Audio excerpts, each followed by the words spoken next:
আজকের বিশেষ class quiz contest GK. আমরা সবাই জানি অতীতে মানুষের যেরকম নামকরণ করা হতো, তো রাজরাজারা ঘোড়ারও নামকরণ করত। আমরা জানি রানা প্রতাপ সিংহের ঘোড়ার নাম ছিল চৈতক, রানা রাজ সিংহের ঘোড়ার নাম ছিল বিজয়। ঠিক এইরকমই দিগ্বিজয় বীর আলেকজান্ডারের ঘোড়ার নাম কি ছিল? কে বলতে পারবে? বলো, আলেকজান্ডারের ঘোড়ার নাম কি? বুকিফালাস। বাহ, ধন্যবাদ, খুব সুন্দর হয়েছে। বসো।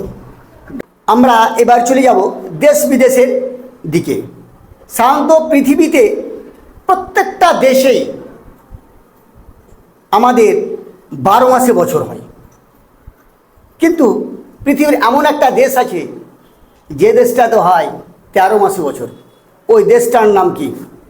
বলো তুমি। আফ্রিকা মহাদেশের ইথিওপিয়া। ভেরি গুড, ধন্যবাদ। বসো।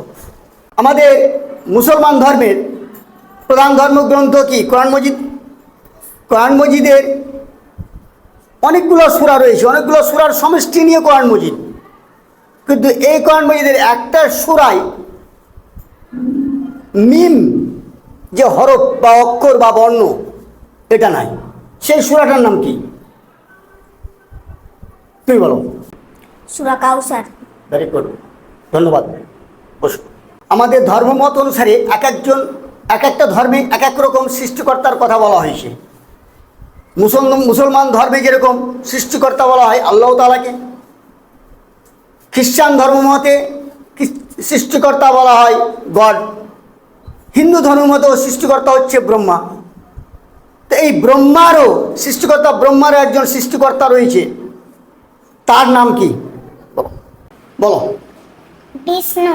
Very good. এবারে আমরা বলবো বিভিন্ন ধর্মশাস্ত্রের ভাষা। বেদ প্রথম লেখা হয়েছিল বা পড়া হয়েছিল সংস্কৃত ভাষায়। আমাদের যে মুসলমান, এই মুসলমানদের ইসলাম ধর্মের প্রধান ধর্মগ্রন্থ কোরআন মজিদ, এর ভাষা হচ্ছে আরবি। সেই রকমই বাইবেল প্রথম কোন ভাষায় লেখা হয়েছিল? দাঁড়াও। আরমেনিয়া। বিভিন্ন সাহিত্যিকের বিভিন্ন রকম ছদ্মনাম রয়েছে। যেরকম হুতুম প্যাঁচার ছদ্মনাম হচ্ছে কালীপ্রসন্ন সিংহের, আমাদের বিশ্বকবি রবীন্দ্রনাথ ঠাকুরের ছদ্মনাম ভানু সিংহ, শরৎচন্দ্রের ছদ্মনাম অনিলা দেবী। সেরকমই বিদেশি একজন রাইটার আছে, ইংলিশ রাইটার, বিখ্যাত রাইটার, যার ছদ্মনাম ভেড়িচোর। এই ভেড়িচোর ছদ্মনামটি কার? শেক্সপিয়ার। ভেরি গুড, সেটা। আমরা এবার যাচ্ছি আমাদের দেশের সীমান্ত নিয়ে। যেরকম আমাদের পশ্চিমে আছে কাশ্মীর সীমান্ত, দক্ষিণে আছে ইন্দিরা পয়েন্ট, তো আমাদের উত্তরের শেষ সীমান্তর নাম কি? তুমি বলো। ইন্দিরা পয়েন্ট। আমরা এবার চলে যাব বিভিন্ন দেশের বিভিন্ন মুদ্রা। আমাদের ভারতের মুদ্রার নাম যেরকম টাকা এবং রুপি, পাকিস্তানের মুদ্রার রুপি, আরবের রিয়াল, ইরাকের দিনার। তারপরে আমাদের দেশের অন্য দেশ, মহাদেশ ইটালি, এই ইটালির মুদ্রার নাম কি? বলো। লিরা। লিরা। ভেরি গুড, বসো। এবার আমরা যাই বিজ্ঞানের শাখায়। বিজ্ঞানের শাখায় যাই এই জন্যে যে বিজ্ঞান নিয়ে কিছু জিকে আলোচনা করি আমরা। তো বিজ্ঞানে আমরা সবাই জানি, এভরিওয়ান, সারা ওয়ার্ল্ড জানে যে আগুন জ্বলতে সহযোগিতা করে একমাত্র অক্সিজেন, কিন্তু না, আরও একটি গাছ আগুন জ্বলতে সহযোগিতা করে। সেই গাছটার নাম কি? বলো। লাফিং gas. Very good, sit down. এবারে আমরা যাব গাছ সম্বন্ধে। আমরা তো অনেক গাছ দেখেছি।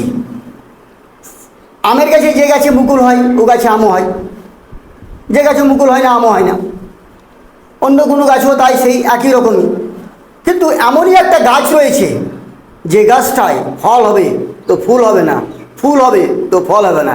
এই গাছটার নাম কি? বলো। পিঠালি গাছ। ভেরি গুড, ধন্যবাদ। বসো। আমরা পৃথিবীতে সবাই জন্মগ্রহণ করেছি মায়ের পেট থেকে এবং মায়ের স্তন পান করে আমরা মানুষ হয়েছি সবাই প্রায়। কিন্তু কিছু কিছু ব্যতিক্রমী জিনিসও দেখা যায় পৃথিবীতে, আশ্চর্য জিনিস দেখা যায়। কে মায়ের পেট থেকে জন্মগ্রহণ করলো, মায়ের স্তন পান করেন না, বাবার স্তন পান করে মানুষ হয়, প্রতিপালন করে বাবা।